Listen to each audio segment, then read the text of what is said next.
अभी उस दिन जो है मैच की बात हो रही थी, तो हमने ये देखा कि जैसे मैच की बात हो रही थी, या कहते हैं कि जैसे भगवान के नाम पर अनुष्ठान वगैरह किए, पूजा की, तो वैसे ही मुझे याद आया कि अभी अभी दिवाली जो है वो गुजरी है। रामचंद्र जी का भी जो है वो भारत से जो है बड़ा अजीबोगरीब नाता है, अगर देखा जाए तो। ऐसा है कि हम लोग के तन मन में, हम लोग के प्राणों में जो है वो राम बसा हुआ है। कभी जब हम कभी जमाई लेते थे तो गुरुजी हमको कहते थे, क्या तुम भैंस की तरीके से मुंह फाड़ के जमाई लेते हो, कुछ तो मुंह से बोलो, हरिओमी बोलो, राम बोलो। ऐसे सांस जो है बाहर निकालते हो तो उसमें कुछ तो शब्द का असर होना चाहिए। वो जैसे कभी कहते थे हरिओम, कभी रहे राम, ऐसे कहते थे। तो मैंने देखा कि हमारे धर्मों में या हमारी भारत में रामचंद्र जी जो है वो हम लोग के तन मन में घुसे हुए हैं। अगर सारे घरों की तलाशी ली जाए तो गीता इतनी नहीं मिलेगी, लेकिन 100 में से 60-65 लोगों के घर में रामायण मिल जाएगी, कि रामायण रखी है। रामायण अब कोई पढ़ता नहीं है, लेकिन रखी हुई है।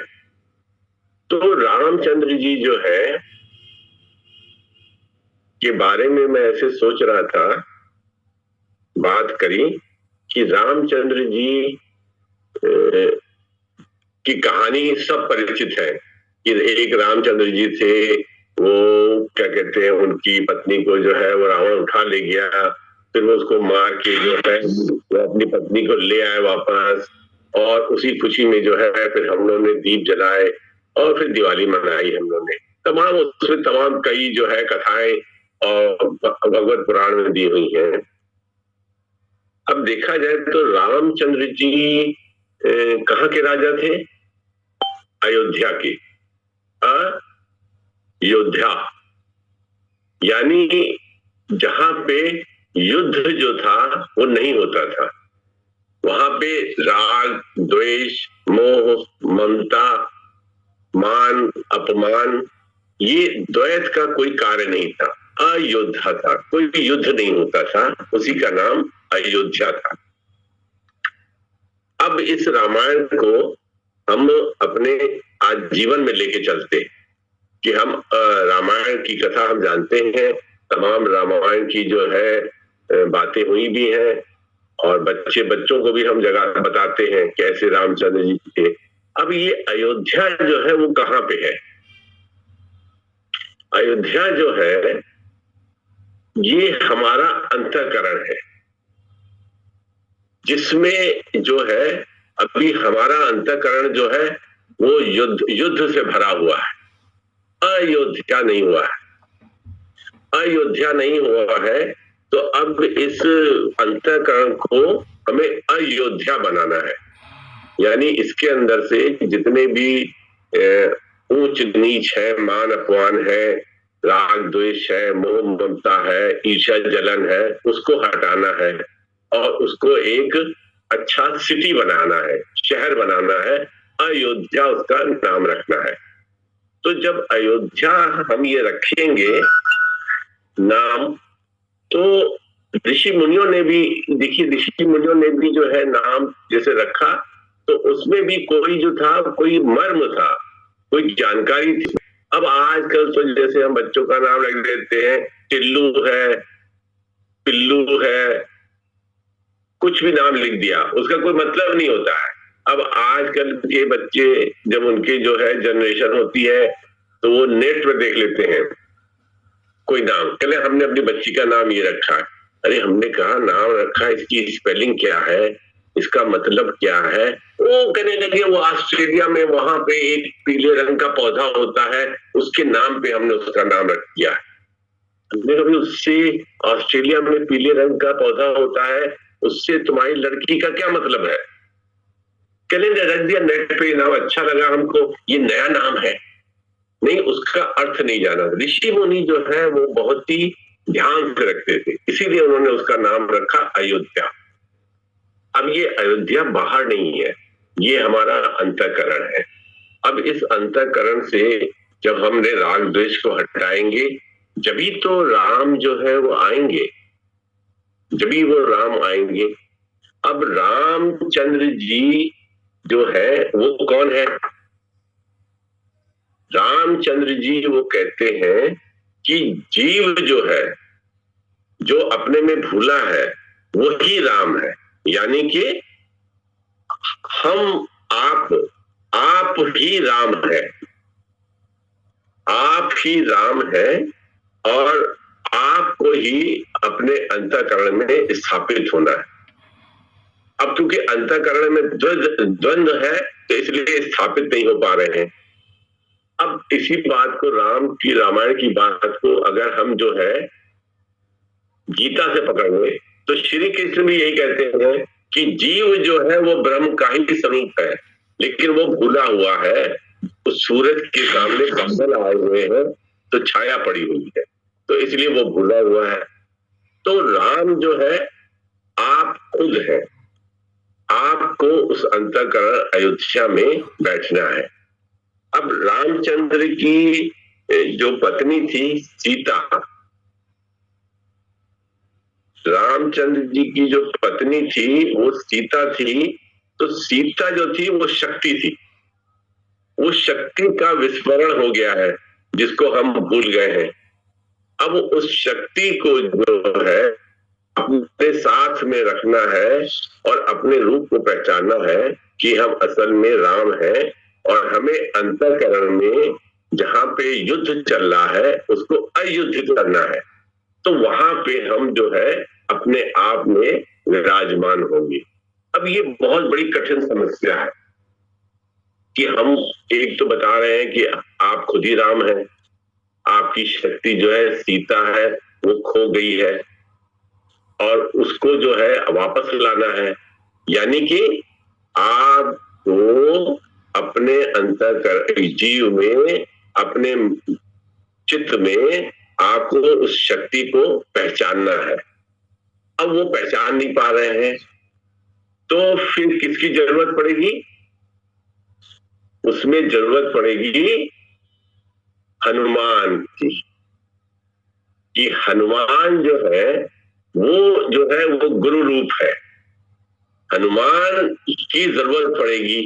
तो रामचंद्र जी ने किसकी सहायता ली अपनी शक्ति को पहचानने के लिए? हनुमान की। तो हम लोग के गुरु कौन है? हमारे गुरु जो है वो हनुमान है। हमको उनका सहारा लेना ही पड़ेगा। बिना गुरु के सहारे के हम अपनी शक्ति को प्रज्वलित नहीं कर सकते हैं। उसका जो है हम गृह प्रवेश नहीं करा सकते। तो हमें अब हनुमान जी की जब जरूरत पड़ी तो हनुमान जी ने कहा कि मैं रामचंद्र जी से कि हम सीता को ढूंढ आएंगे, लेकिन हमको एक सेना तैयार करनी पड़ेगी। अब गुरु ने भी एक कंडीशन रख दी कि अपनी शक्ति को जानना है तो तुमको जो है एक सेना तैयार करनी पड़ेगी। लेकिन तुलसीदास की रामायण में बड़ा मार्मिक था और उसमें वेदांत का बड़ा ही जो है समावेश था। कहानी के तौर पे तो हम पढ़ लेते हैं, लेकिन अगर हम इसको वेदांत से जोड़े तो पूरी रामायण जो है हमारे सर के बालों से लेकर पैर के नाखून तक फंसी हुई है। अब हनुमान जी ने जो कंडीशन रामचंद्र जी के सामने रखी कि सेना रखनी पड़ेगी, तैयार करनी पड़ेगी, उससे हम जो है सीता की खोज करेंगे। तो ऐसे ही गुरु भी कहता है। गुरु क्या कहता है? गुरु कहता है कि तुमको जो है यम नियम आसन प्राणायाम की, प्रत्याहार की, उपासना की, श्रद्धा की, भक्ति की, वैराग्य की, ये तरह तरह की जो है सेना तैयार करनी पड़ेगी। जब ये सेना हम तैयार करेंगे तभी जो है गुरु जो है हमारी खोई हुई शक्ति को जो है हमारे अंतःकरण में यानी योद्धा में उसको अयोध्या बनाएगा, जहां पे राम जाके विराजमान होंगे। अब उसमें क्या था कि बीच में हमारे क्या है, हमारे है अहंकार। अहंकार कौन है?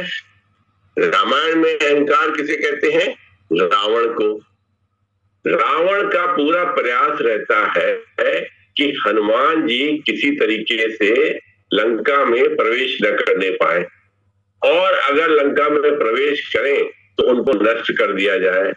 तो ऐसे ही हमारे अंतःकरण में जो अहंकार है, रावण रूपी अहंकार है, वो अहंकार जो है वो हनुमान को किसी तरीके से बर्दाश्त नहीं कर सकता। तो हमारा अंतःकरण भी, हमारा अहम भी, हमारा अहंकार भी गुरु के वचनों को बर्दाश्त नहीं कर सकता, उसको स्वीकार नहीं करता, जल्दी जल्दी स्वीकार नहीं करता। तब हनुमान को क्या करना पड़ेगा? हनुमान को गदा चलानी पड़ेगी।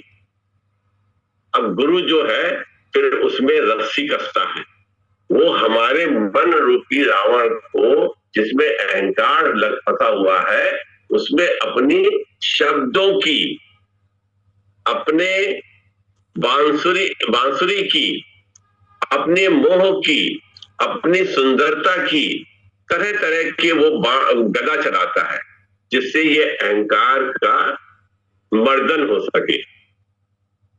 देखिए, पूरी रामायण जो हमारे घर में बहुत देर से रखी हुई है, हम उसको झाड़ पोंछ के रख देते हैं।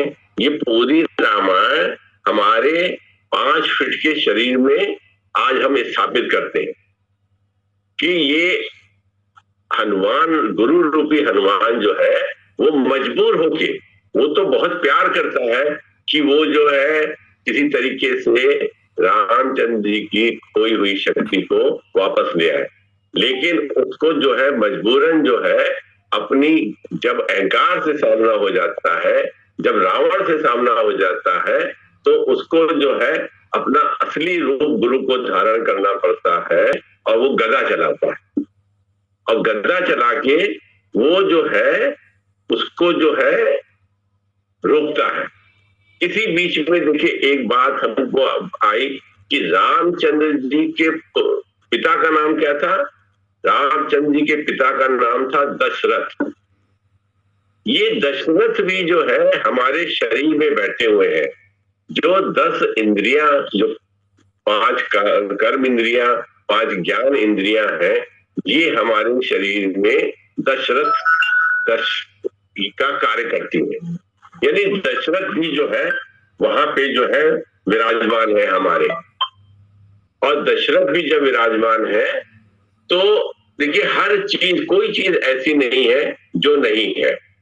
और उसी में जो है दशरथ के जो पुत्र राम है, उनकी शक्ति खो गई है, उसको हनुमान रूपी गुरु जो है वापस लाना चाह रहे हैं, और उसका हरण हो गया है।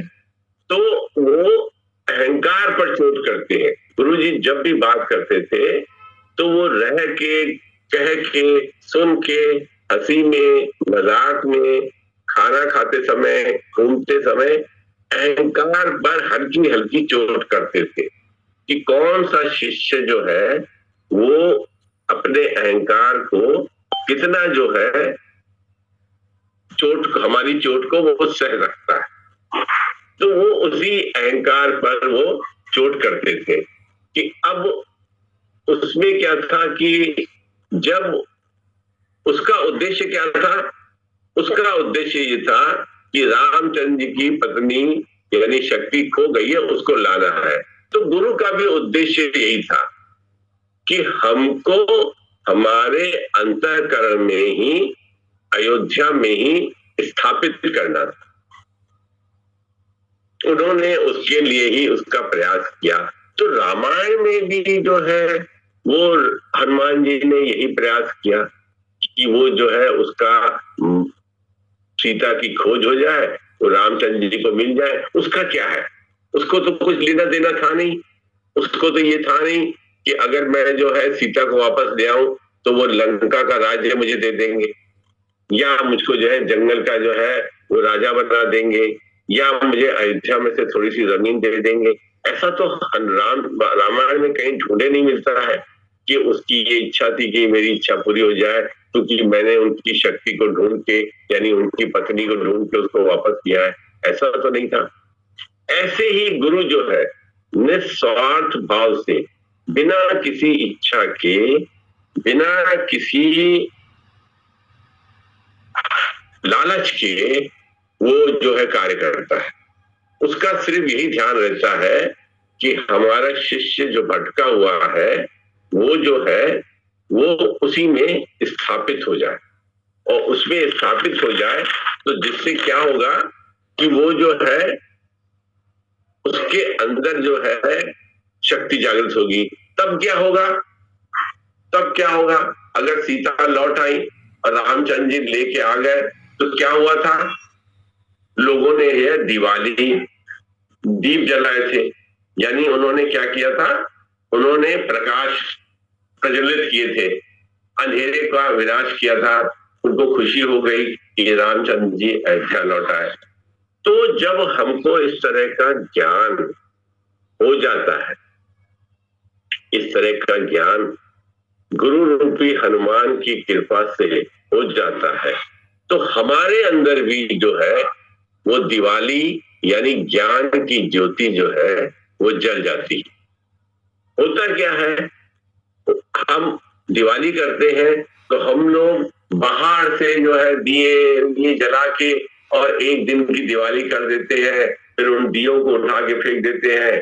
फिर अगले साल दिवाली की जो है वो हम इंतजार करते हैं कि दिवाली जो है हम फिर से आएगी और फिर से हम दीप जलाएंगे और फिर से सब कुछ होगा। हम ऐसा कर लेते हैं, ठीक है। और होता क्या है, उसका इंतजार करते हैं। तो ये तो हो गई रामायण की कथा।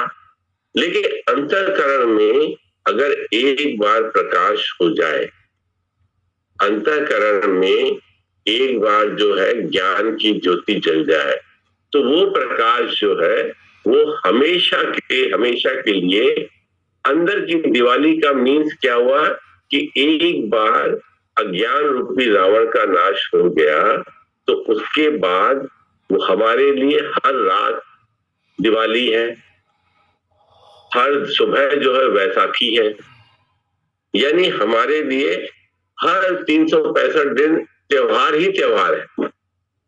जो बाहर के एक दिन के त्योहारों के प्रतीक है उनको अगर देखा जाए तो वो हमारे अंतःकरण के 365 दिन के त्योहार है।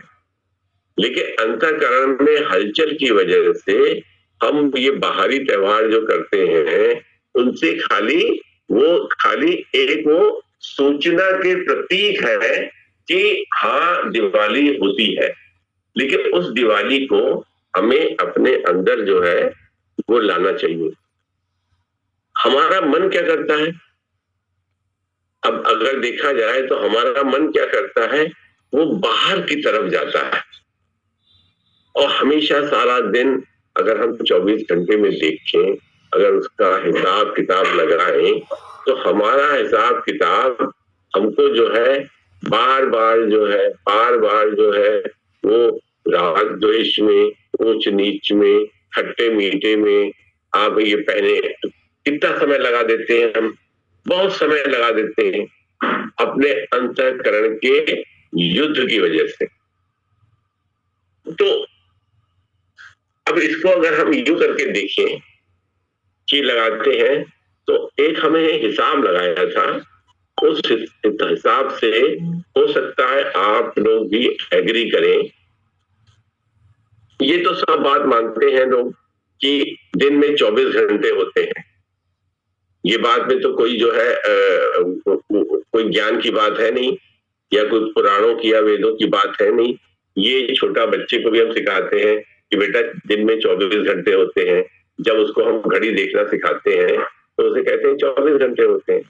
तो ये बात तो हम लोग मानते हैं, इसमें तो कोई शक शुबह शंका है नहीं कि 24 घंटे होते हैं। अब इन 24 घंटे में हमको हिसाब जोड़ना है। चलिए आज हम लोग जो है हिसाब जोड़ते हैं। 24 घंटे में आप मान लीजिए कि सर्दियों के दिन है, 6-7 घंटे जो है, 7 घंटे तो सोने में निकल जाते हैं। 24 में से 7 घंटे अगर हम घटा दें तो सोने में निकल जाते हैं हमारे। तो कितने कितने घंटे बचे? 14 घंटे बचे। 24 में से 14 में से 7 गए 8, 18 घंटे बचे। ठीक है, अब जो है 7 घंटे हमारे उसमें चले गए, 2-3 घंटे जो है ये मान के चलिए कि हम जब होते नहाते हैं, खाते हैं, उठते हैं, शीशा देखते हैं, ब्रश करते हैं, कौन से कपड़े आज पहनेंगे, कहाँ जाना है, तो 2-3 घंटे उसी में लग जाते हैं हमारे। तो आप समझिए 10-11 घंटे तो हमारे यही हो गए 24 में से। उसके बाद कुछ भी करिए, या अगर गृहस्थी की बात करिए, या अब स्कूल की बात करिए, या ऑफिस की बात करिए, या बिजनेस की बात करिए, तो देखिए 7-8 घंटे तो उसमें लग ही जाते हैं। बच्चे को स्कूल जाना है, गृहिणी को घर में काम करना है, बिजनेसमैन को अपने बिजनेस में जाना है, नौकरी वाले को नौकरी में जाना है। 8 घंटे तो लग ही जाते हैं, मैं देखता हूँ। 8 घंटे से कम तो लगता नहीं है। जाएगा, आएगा, बैठेगा, वहां काम करेगा, फिर कोई काम फंस गया तो उसमें अटक गया। मान लीजिए आप दुकान बंद कर रहे हैं, उसी में कस्टमर आ गया, तो आप ऐसे थोड़ा कहते हैं कि हटो हटो जाओ, अब काम टाइम हो गया है, अब कल बेचेंगे सामान। कहते नहीं, आइए आइए आइए। टाइम का ख्याल नहीं रखते हैं। कोई कस्टमर आया है, अतिथि देवो भव है, उसको जो है सामान दिखाते हैं कि कौन जाने कितना सामान खरीद के ले जाए, जिसके लिए हम सुबह से दुकान खोले हुए थे। तो आदमी तो 8 घंटे तो लग ही जाते उसमें। बच्चा स्कूल से आता है तो मान लीजिए 5-6 घंटे पढ़ के आता है, तो वो होमवर्क लेके आता है, फिर 2-3 घंटे उसको करता है। और गृहिणी का क्या कहना, हिंदुस्तान की गृहिणी का क्या कहना, वो तो सुबह से लगी रहती है तो रात तक लगी रहती है। तो उसको भी जोड़ घटा के देखा जाए तो 8 घंटे जो है वो गृहस्थ जीवन में, खाना बनाना है तो बर्तन धोना है, तो कपड़े धोना है, तो आज मेड नहीं आई है और बाहर खड़े होकर पड़ोसी से थोड़ी देर बात करनी है, फिर ऐसे करना है, वैसे करना है, तो ये ऐसे हम वो कर लेते हैं। वो भी 8 घंटे हो गए। अब बाकी कितने बचे? बाकी बचे 5-6 घंटे। अगर 24 में से हम इतने निचोड़ लें, तो जो हम लौट के आते हैं तो उसमें आप देखिए 6 घंटे भी अगर बचे, मान लीजिए आपके हिसाब से, हमारे हिसाब से 6 घंटे ही बचे। ये मैं 24 घंटे का हिसाब बता रहा हूं जो हम रोज करते हैं।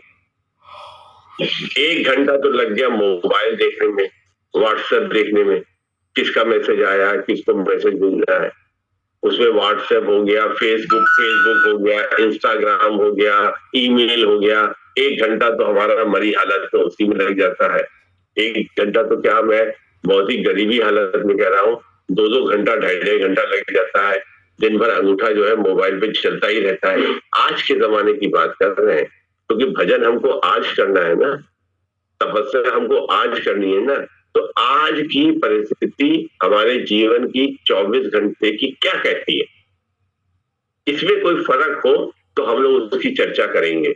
फिर उसके बाद देखिए 2-3 घंटा जो बचा, तो उसमें जो है टीवी सीरियल देखना है, वो भी बहुत जरूरी है। टीवी में सीरियल चलेगा तो देखना है कि वो सुनीता का क्या हुआ, रेखा का क्या हुआ, उससे जो झगड़ा हो रहा था तो वो उसकी दोस्ती हुई कि नहीं, उसके पति का जो एक्सीडेंट हुआ था वो अस्पताल से बच के आया कि नहीं आया, उसकी सास जो उसके ऊपर चिल्ला रही थी वो कुछ मुलायम हुई कि नहीं हुई, ये सब भी तो पता करना है टीवी सीरियल से। तो उसमें भी 2-3 घंटा लग जाता है। उसी बीच में जो है ऐसे शरीर की कृपा है कि आदमी को आधा 1 घंटे के लिए डॉक्टर के पास भी जाना पड़ सकता है। तो ये हो गया हमारे, हम छोटी छोटी बात को गिनाएं तो ये हो गया हमारे 24 घंटे का हिसाब। हम बात कहां से शुरू करी थी हमने कि अंतःकरण को अयोध्या बनाना है। उसमें जो है हमको खुद स्थापित होना है। राम हम खुद है, हमको स्थापित होना है। और सीता रूपी शक्ति को जगाना है, उसके लिए हनुमान रूपी गुरु की हमको जरूरत है। तो हमारे 24 घंटे में कोई भी टाइम ऐसा नहीं नजर आता है कि जिसमें हम अपने मन के सफाई का कोई कार्य सोचे। करना तो दूर, सोचने का भी हमारे पास टाइम नहीं है। सुबह उठते ही स्कूल, सुबह होते ही जो ऑफिस, सुबह होते ही जो खाना पकाना है, ये करना है, वो जा रहा है, गीजर नहीं चल रहा है, हॉट केस जो है गर्म नहीं हो रहा है, आज मेड नहीं आई हुई है, आदमी उसी में झंझट लगा हुआ। एक मिनट सुकून से चाय नहीं पी सकते हैं, क्या जिंदगी है हमारी। इस तरह के मन में ऐसे ऐसे लोग विचार अपने अपने जाहिर करते अपने आप से। ऐसे नहीं कि वो झगड़ते रहते, अपने आप से कि इतना मर मर के काम करो, सुबह उठ के एक जो है शांति से हम चाय नहीं पी सकते हैं, इतनी हड़बड़ लगी रहती है। बच्चा जो है कहता रात में मैंने होमवर्क नहीं किया, तो बस्ते में किताब कापी डाल के पीठ पे लाद के भागता है, माँ पीछे से दौड़ के जाके टिफिन देती है कि ले जा बच्चा, ये खाना खा लेना वहां पे। पति दफ्तर जाना है, नौकरी पे जाना है, बिजनेस करना है, उसकी भी होश आवाज गायब रहती है। कहाँ टाइम है अंतःकरण को अयोध्या बनाने का? कहाँ टाइम है? टाइम ही नहीं बचता, रहता नहीं है टाइम हमारे पास, क्योंकि वी आर फुल्ली ऑक्युपाइड। हमारा अंतःकरण पहले से ही जो है फंसा हुआ है, उसमें टाइम नहीं है। अब ये 24 घंटे में जब इस तरह की बातें होती हैं और शरीर हमारा जो है वो 24 घंटे में खा पी कर बिना भगवान का भजन करे गुजारता है, तो हम अगर देखें हम, तो शरीर हमारा अपना नहीं है। शरीर दिन प्रतिदिन हमारा साथ छोड़ता जा रहा है, धीरे धीरे करके ढीला होता जा रहा है। और अगर हम देखें ये इंद्रियां, ये हमारी नहीं है, ये भी धीरे धीरे करके कमजोर होती जाती हैं। आंख से थोड़ा चश्मा लगाना पड़ता है, तब लैपटॉप पे दिखाई देता है। टीवी पे अगर हम सीरियल देखते हैं तो थोड़ा सा चश्मा लगाना पड़ेगा, क्योंकि आंख से जो है ठीक से वैसी नजर नहीं आती जैसी नजर बचपन में पतंग उड़ाते समय दिखाई देती थी। पतंग हमको वैसी नहीं दिखाई देती है, तो चश्मा लगाते हैं। शरीर से हम देखते हैं कि थोड़ा सा चलते हैं तो घुटनों में हमको दर्द होने लगता है। तो क्या हुआ? शरीर हमारा नहीं है, इंद्रियां हमारी नहीं है। और ये मन बुद्धि जो है, जो हमारी मन जो था वो जो है करते तरह के विचार करके इधर से उधर काम करता रहता था। मन वत्ता एक्टिव रहा नहीं। जब मन जो है हमारा सारी दुनिया का खेल देखकर धीरे धीरे डिप्रेशन की ओर जाने लगता है। बुद्धि हमारी जो है वो क्षीण होती जाती है। बुद्धि देखिए क्षीण कैसे होती है। हम बहुत होशियार हैं, समझदार हैं। अगर हमको कहा जाए कि आप अलमारी से पैसे निकाल के गिन के बताइए कितने पैसे हैं आपके पास इस समय अलमारी में, तो हम फट से अलमारी से पैसे निकालेंगे और गिन के बता देंगे कि 500 के इतने नोट है, 200 के इतने नोट है, 100 के इतने नोट है, 50 के इतने नोट है, 10 के इतने नोट है, बता देंगे। बुद्धि काम कर रही है। लेकिन यही बुद्धि हमको जो है इंडिकेशन यानी सूचना देती है कि हम एक कमरे से दूसरे कमरे में गए, तो हमने कहा अरे हम यहाँ काहे के लिए आए थे, क्यों आए थे हम यहाँ?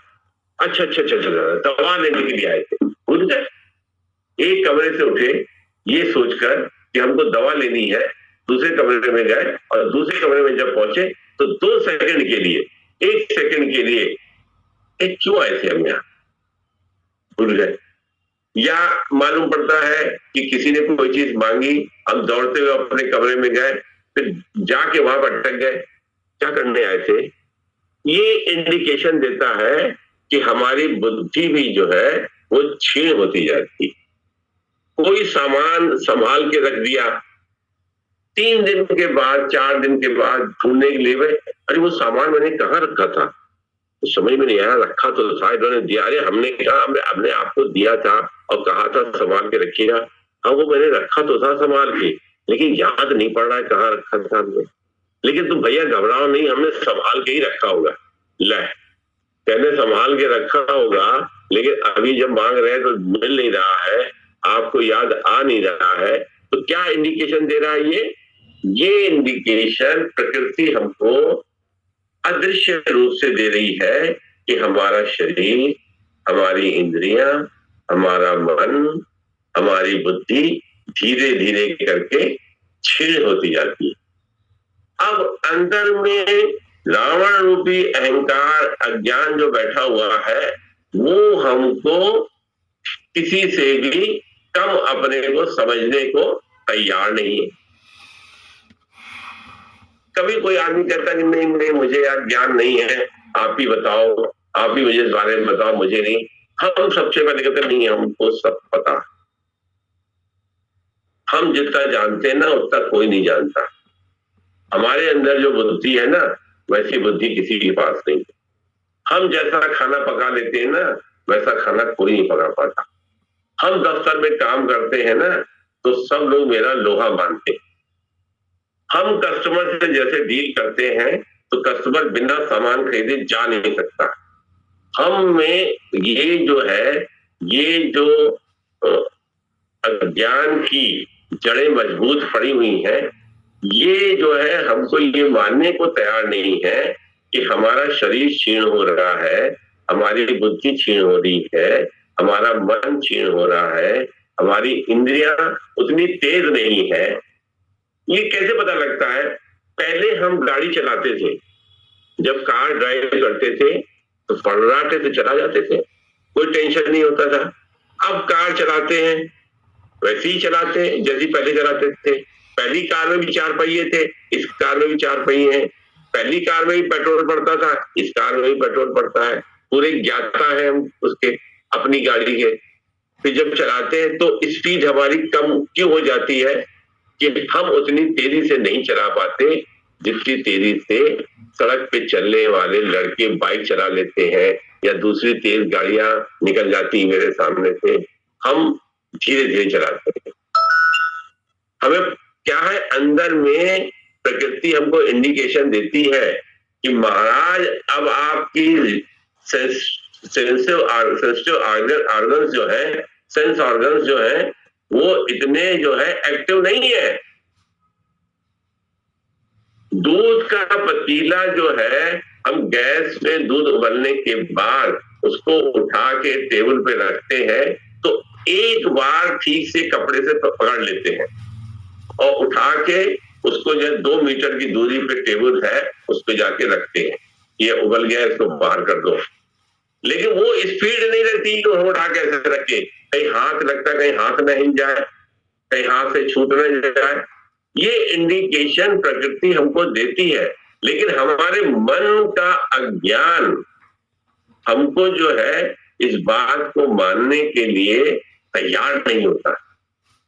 तो इसीलिए हमारे मन के अंदर, अंतःकरण में, जिसका नाम रामायण में अयोध्या रखा गया, उसमें युद्ध चलता ही रहता है। किसी न किसी काम को लेकर, किसी न किसी बात को लेके, किसी न किसी रिलेशन को लेके, किसी न किसी संबंध को लेके, किसी न किसी पुरानी बात को लेके द्वंद्व चलता रहता है, अच्छा है बुरा है। यहां तक कि हम देखते हैं छोटी छोटी बात में, हम आज सुबह हम लोग क्या खाएंगे क्या नहीं खाएंगे, कोई कहेगा हम ये खाएंगे, कोई कहेगा हम वो खाएंगे, कोई कहता हम ये, हमको तो पसंद नहीं है। हम क्या कपड़े पहनेंगे, आज कौन से कपड़े पहन के जाने हैं, शीशे में हम देखेंगे अपनी शक्ल, आज बाल हम कैसे बनाएंगे, आज जो है हम जो है कहाँ जाएंगे, आज हमको ब्यूटी पार्लर जाना है, कोई कहेगा हमें बाल कटवाने जाना है। हम कितने ज्यादा द्वंद्वों में शरीर की आवश्यकता और अनावश्यकता दोनों से प्रतिबाधित है। हमारा अंतःकरण, आवश्यकता मीन्स क्या हुआ कि उठे, ब्रश किया, आंखों पे जीना है, जीते हैं, सांस चलती है तो खाना चाहिए, ये हो गया आवश्यकता। एक होगी अनावश्यकता, ना आज जाएंगे हम लोग राम आखिर की कचौड़ी खाएंगे चाहे कुछ भी हो जाए। ये क्या हुआ, अनावश्यकता की इच्छाएं जो है हमारे अंदर आ गई, तो हमको उसका प्रयास करना पड़ता है। उसके लिए भी हमें समय चाहिए, पैसा चाहिए, दौड़ पहुंचना चाहिए। तो आवश्यक और आवश्यकता और अनावश्यकता से हम बंधे हुए हमारे अंतःकरण में ऊंच नीच का विचार चलता है। फिर हम भगवान से जब मांगते हैं तो भगवान से भी हम जो है इतनी बातें तो हमने बताई रामायण की, और रामायण के साथ जो है हमारे साथ घटित घटनाओं की हम बताई। अब इसी में हम जब कभी भगवान से हमारा टकराव हो जाता है, कभी हम किसी मंदिर में पहुंच जाते हैं, कभी हम देवी देवता की मूर्ति के सामने पहुंच जाते हैं, या कभी अपने हम कुल गुरु के सामने पहुंच जाते हैं, या कभी हम अपने गुरु के सामने पहुंच जाते हैं, तो क्या मांगते हैं? हम उनसे अपने शरीर की, अपने संबंधी मीन्स अपने से जो नजदीक से नजदीक जुड़े हुए हैं, उनकी भलाई के लिए चाहते हैं, उनके काम पूरे नहीं हो रहे तो उसके लिए चाहते हैं। हम कभी अंतःकरण की सफाई के लिए या अपने अंतःकरण में जो हमारे अंदर द्वंद्व चल रहा है उसको खत्म करने के लिए हम कभी बात नहीं करते। 24 घंटे का मैंने हिसाब दिया, हो सकता है एक आध घंटा आप ऊपर नीचे कर लें, लेकिन उस एक आध घंटे में कहीं पे भी कोई फर्क नहीं आने वाला, कोई फर्क नहीं आने वाला है उसमें। 24 घंटे में भगवान के लिए नो चांस, नो टाइम, ठीक है। तो जब भगवान के पास जाते हैं तो हम क्या करते हैं? हम उससे वही चीज मांगते हैं जिसकी कि हमारे शरीर को, हमारी दुनियादारी को, हमारे सम्मान को कोई ठेस न पहुंचे, उसकी रक्षा के लिए हम जो है वो चीज मांगते हैं। देखिए, एक बार की कथा है कि एक ने एक कथा थी, वेदास करके एक था, वेदास करके उसने जो है ईश्वर की जो है प्रार्थना तपस्या करी, तो वहां पे जो है ईश्वर जो है प्रकट हुए। उन्होंने कहा कि मांगो, तुम्हें क्या मांगना है। उससे वो बहुत गरीब था, बहुत हमेशा जो था उसके घर में खाने के लाले पड़े रहते थे। तो उसको क्या लगा कि या मैंने तपस्या करी, उससे भगवान से प्यार की जो तपस्या नहीं करी, उसने अपनी गरीबी से परेशान होके, उदास होके और बहुत ही निराश होके उससे तपस्या करी कि भगवान मेरी गरीबी को दूर करो। भगवान ने दर्शन दिए, ऐसे मन से तपस्या करी तो उन्हें दर्शन दिए। तो उसने कहा कि भगवान आप ऐसा कर दो कि मैं जो हूं जिसको छू वो सोना हो जाए।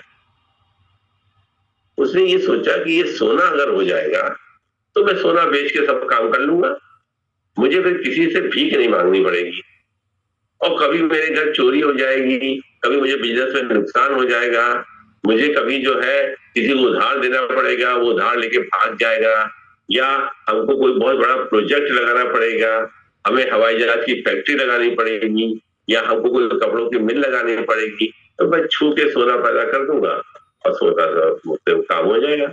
मुझे फिर किसी के जो हाथ पांव नहीं जोड़ने पड़ेंगे, क्योंकि वो अपनी गरीबी से, बचपन से लेके अब तक की गरीबी से इतना त्रस्त था, उसने ये मांगा।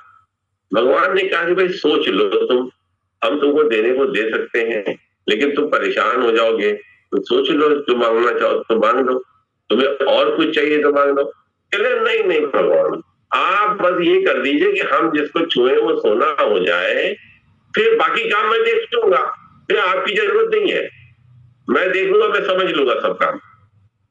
जिस बात से मैं परेशान हूं मेरी परेशानी दूर हो जाएगी, फिर हम आपकी भक्ति भी करेंगे, आपसे मुलाकात भी करेंगे, तब होता रहेगा। भगवान ने कहा तथास्तु।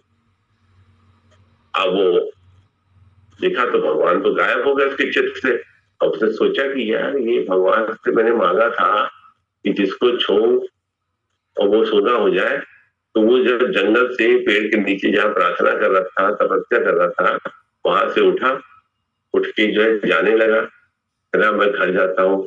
तो उसने कहा कि बीवी हमारी, बच्चे हमारे पूछेंगे कि आप इतने दिन कहाँ रहे, इतने सालों तक, और आपने क्या किया, तो मैं उनसे बताऊंगा कि अब मेरे अंदर वो शक्ति आ गई है कि मैं जिसको छूंगा वो सोना हो जाएगा। तो कहने लगा अगर जो ऐसा नहीं हुआ, देखिए भगवान से मुलाकात हो गई, भगवान ने तथास्तु कह दिया। उसने कहा नहीं नहीं, ऐसे तो बड़ी हंसी हो जाएगी समाज में कि इतने साल तक इसने तपस्या करी और कुछ हुआ नहीं, लाओ मैं इसकी टेस्टिंग कर लेता हूं। तो उसने जो है एक पेड़ को ऐसे छू के देखा, सोना हो गया पेड़। उसने थोड़ी दूर पे गया, दूसरे पेड़ को छू के देखा, सोना हो गया वो पेड़। उसने कहा अरे इसमें तो बड़ी ताकत है, ये तो इसका मतलब जो है सच जो है भगवान ने हमको शक्ति दे दी। वो खुशी खुशी जो है घर गया, खुशी खुशी घर गया। और उसने घर जाके जो है देखा, अब कई सालों से जनाब गायब थे, तपस्या कर रहे थे, तपस्या करके लौटे तो ये वरदान लेके लौटे। जब वरदान लेके लौटे तो फिर उन्होंने क्या किया कि उन्होंने अपने दरवाजे की कुंडी को ऐसे खटखटाया, तो उसकी कुंडी और किवाड़ जो था वो सोना हो गया, दरवाजा खुल गया उसका। तो देखा उसकी पत्नी जो है, दरवाजा खुला, उसने उसको पहचाना इतने सालों बाद। कहने अरे आप जो है सुरैया के पति पिताजी, आप इतने दिन कहाँ थे, आपको तो मैंने देखा नहीं, बहुत हमने आपको ढूंढा, आप कहाँ थे। कहने नहीं मैं अब आ गया हूँ, अब मैं घर के सारे दुख जो है दूर कर दूंगा और जो है और तुम्हें कोई चिंता करने की जरूरत नहीं है। कहने लगी लेकिन हम इतने साल तक गरीबी में गुजारते रहे, दिन में खाना था तो रात में खाना नहीं था, रात में खाना था तो सुबह खाना नहीं था, इसी तरह से हम लोग जिंदगी गुजार रहे हैं। तो उसने कहा नहीं, अब तुम्हें चिंता करने की कोई जरूरत नहीं है।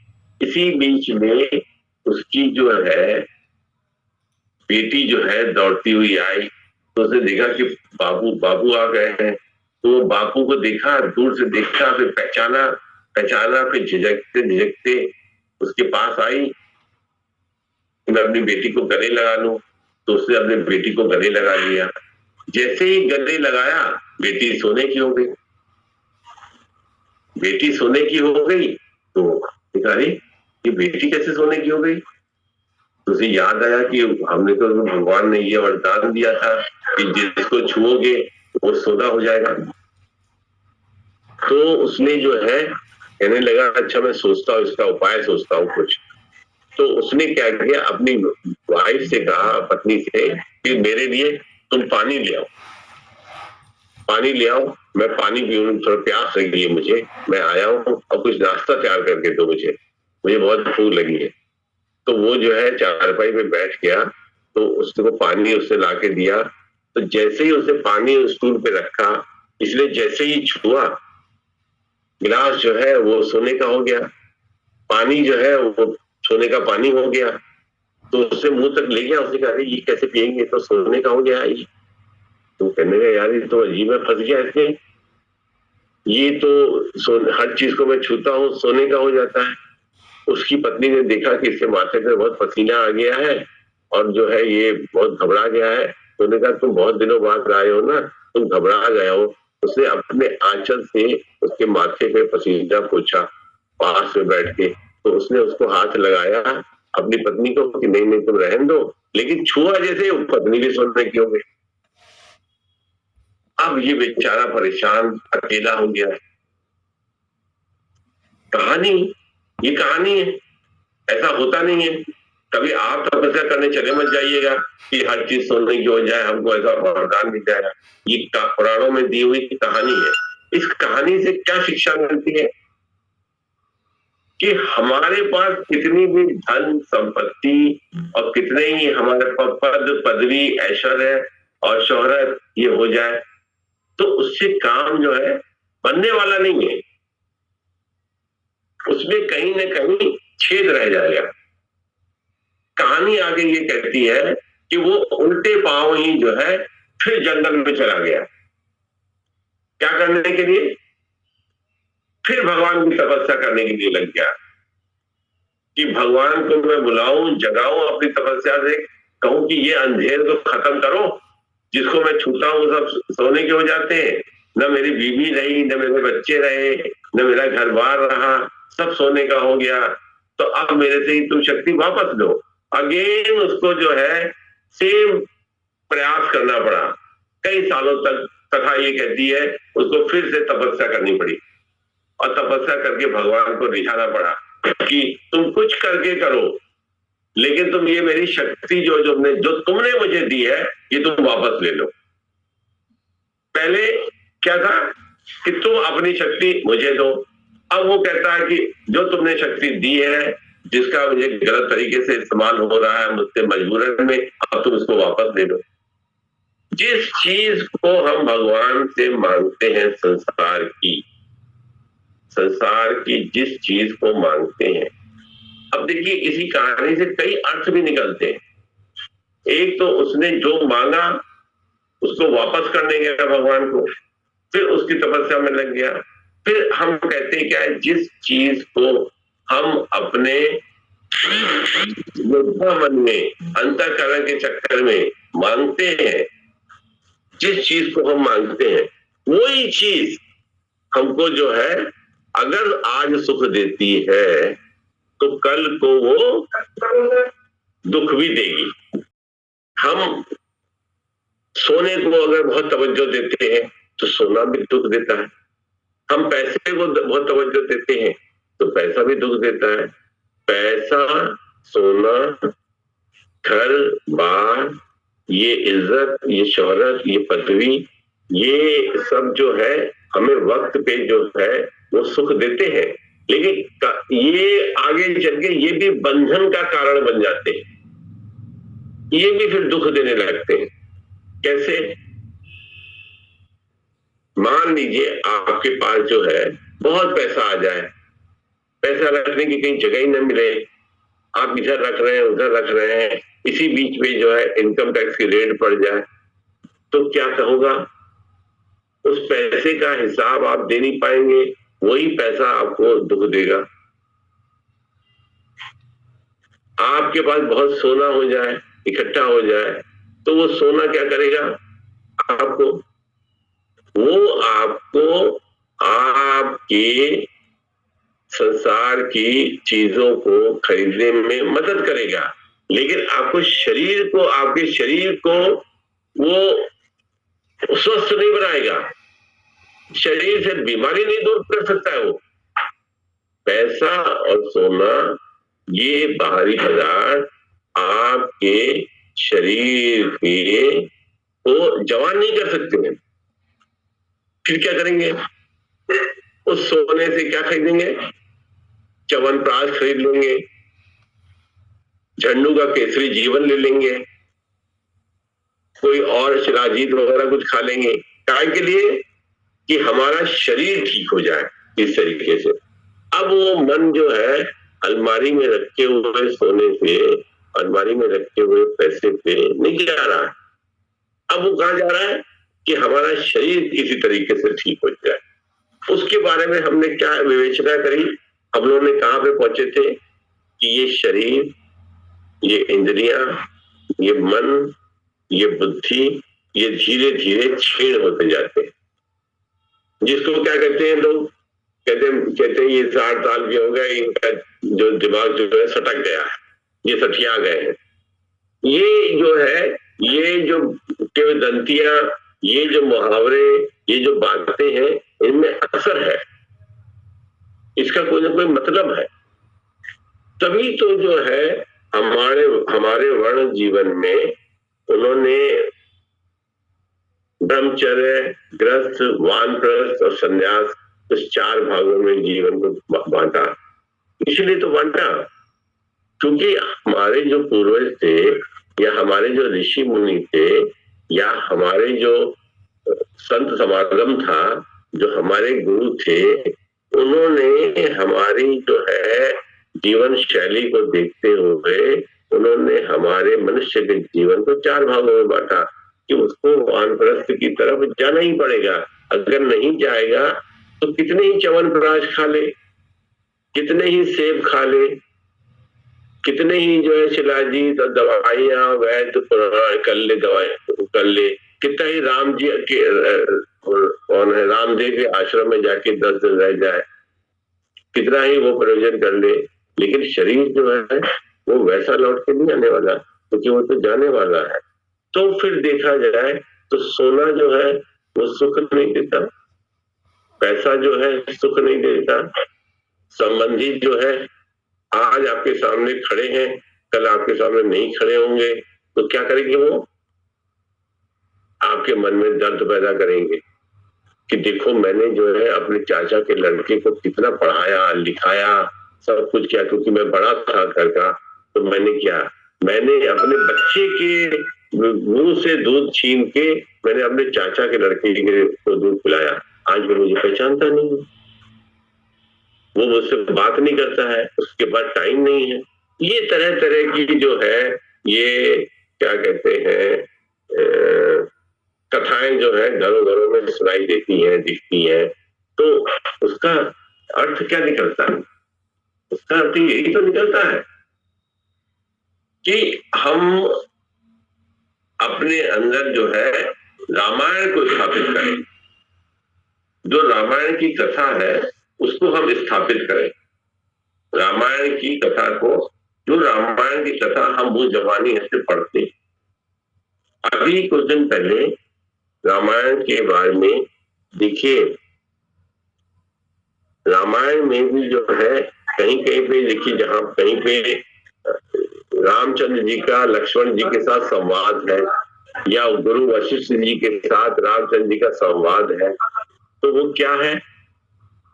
ज्ञान का है, वेदांत का संवाद है ना? वेदांत का संवाद है।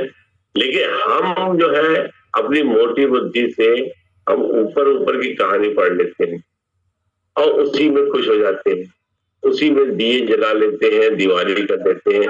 ये तो क्या हुई? ये तो हुई हमारी, ये हमारी हुई हिंदुओं के त्योहारों की सूची, जिसको हमने कर लिया।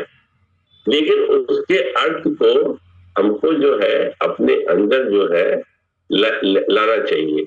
अब उसके लिए क्या होता है, मैं ऐसे सोचता हूँ कभी कभी कि जब हमने 24 घंटे का आपको हिसाब दिया और हमने आपको सोने का और पैसे का हिसाब दिया। सोने के बारे में मैं आपको बताऊं, एक कथा मैंने पहले बताई थी, अभी उसको बाद में क्या रिपीट करें। राजा परीक्षित जो थे, वो जो है वो अर्जुन के, श्री कृष्ण के वंशज में से थे। उनके में भी जो है वो काल जब आया उनके राज्य में, तो वो उनके मुकुट में सोना लगा था, उसमें जाके बैठ गया उनकी परमिशन से। ये नहीं कि अपने आप घुस के आ गया। वो कथा एक बार मेरे लगता है मैंने सुनाई थी, अभी सुनाएंगे तो लंबी चौड़ी हो जाएगी वो। तो वो क्या कहते हैं, उसको परीक्षित की बुद्धि भी जो है भ्रमित हो गई। उसने संत के शिकार करने गया, संत के गले में सांप डाल दिया। उसके बेटे ने श्राप दे दिया कि 7 दिन के अंदर तुमको ऐसा ही सांप जो है काटेगा और तुम्हारी मृत्यु हो जाएगी। तो क्या था कि जो सोना हम अलमारी में रखे हुए हैं, तो क्या रखे हुए हैं? भ्रमित बुद्धि का सामान रखे हुए हैं। पैसा जो हम छुपा के रखे हुए हैं, तो क्या हुआ? भ्रमित बुद्धि का करके रखे हुए हैं। हम ये नहीं कहते कि आप अभी सत्संग खत्म हो तो अपनी अलमारी से सोना निकाले फेंक दें, अपने जेब से पैसा निकाले फेंक दें। ये सब चीजें शरीर निर्वाह के लिए जरूरी है, लेकिन अंतःकरण को योद्धा जो बना हुआ है उसको अयोध्या करने के लिए भी जरूरी नहीं है, इनकी आवश्यकता नहीं है। इसीलिए जो है, जो ऋषि मुनि कहते क्या है कि अपने शरीर को जो है, ऐसे मैं सोचता हूँ कि अपने शरीर को हमें जो है नियम के साथ रखना चाहिए, नियमित रूप से रखना चाहिए, नियम के साथ से।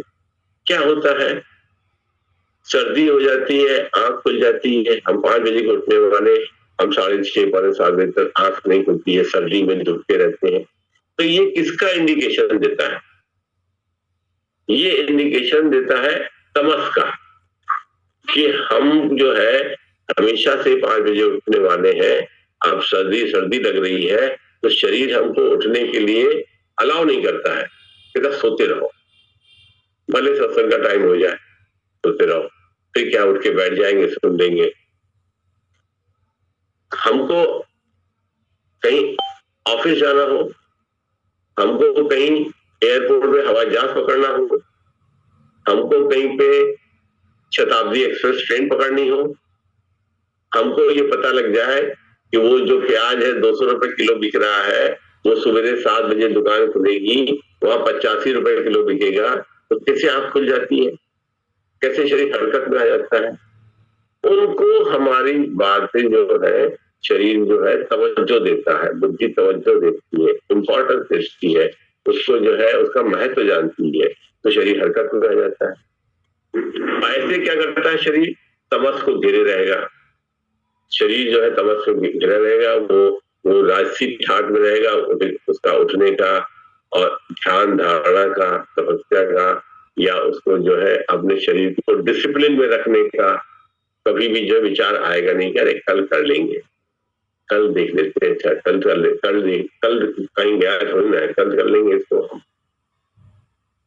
2 पन्ने अगर हमको जो है, मान लीजिए हमारा नियम 2 पन्ने गीता के पढ़ने का है, या हमको गुरु जी की किताब के 2 पन्ने पढ़ने का जो है आदत है, तो भी वहां पे तमस जो है या राजसी प्रभाव जो है हमको प्रभावित करेगा। चलो कल 4 पन्ने पढ़ लेंगे ना, आज 2 ही नहीं पढ़े तो टाइम नहीं मिला, कल 4 पढ़ लेंगे। ऐसे करके अपने मन को हम जो है वो एडजस्ट कर लेते हैं, अपने मन को अपने मन से ही जो है समझा लेते हैं।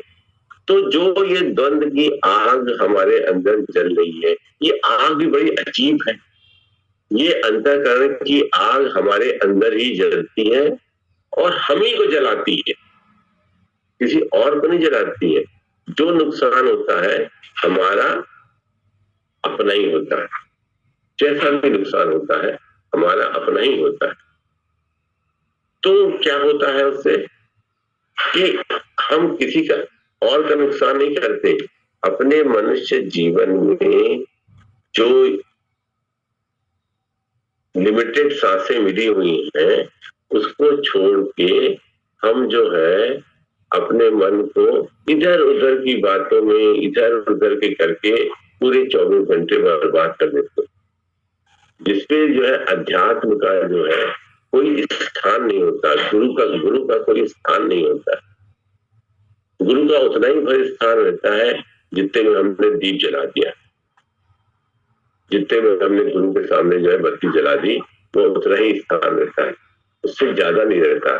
स्थान का कब याद आता है, जब हमको जो है वो कोई चीज जो है हमारी फंस जाती, जब हमारी इच्छा की कोई कांटा हमारे पैर में चुभ जाता, तो क्या होता है, जब वो कांटा इच्छा का जो पूरा नहीं होती है, उसके कांटे को निकालने के लिए यानी उस इच्छा को पूरा करने के लिए हमारा मन जो है तब वो गुरु के पास जाता है, भैया भगवान तुम ही करो, इसको किसी तरह से पूरा करो हमारी बात को।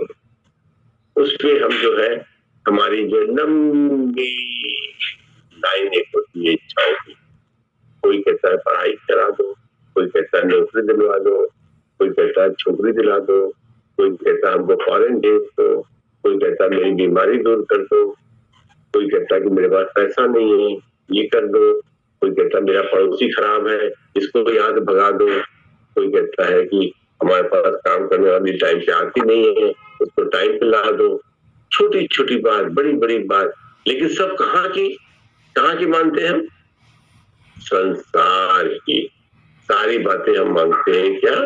शरीर और शरीर से संबंधित चीजों की, जिससे हमको ये आशा होती है कि इससे हमको सुख की अनुभूति होगी, हमको ये आशा होती है कि सुख की अनुभूति होगी। ऐसी जब आशा होती है हमें सुख की अनुभूति होगी, जो कि भ्रम है, जो कि अभी इतनी जिंदगी में हम सब ने महसूस किया होगा, हम सब ने इस बात को माना होगा कि ये जो है जो भी हम कर रहे थे वो भ्रमित बुद्धि से झूठी बात कर रहे थे।